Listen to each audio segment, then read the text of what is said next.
खून अपना हो या पराया हो, नस्ल आदम का खून है आखिर। जंग मशरिक में हो कि मगरिब में, अमने आलम का खून है आखिर।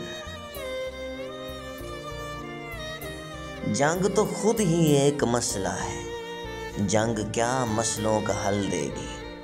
आग और खून आज बख्शेगी, भूख और एहतियाज कल देगी।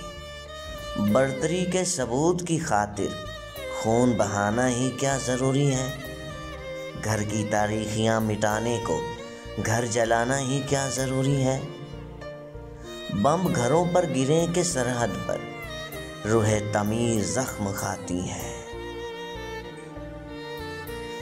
खेत अपने जलें के औरों के ज़ीस्त फाकों से तल मिलाती है।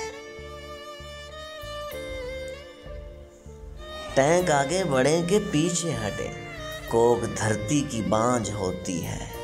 फतह का जश्न हो के हार का सोग, जिंदगी मैयतों पे रोती है। इसलिए ऐ शरीफ इंसानों, जंग टलती रहे तो बेहतर है। आप और हम सभी के आंगन में शमा जलती रहे तो बेहतर है।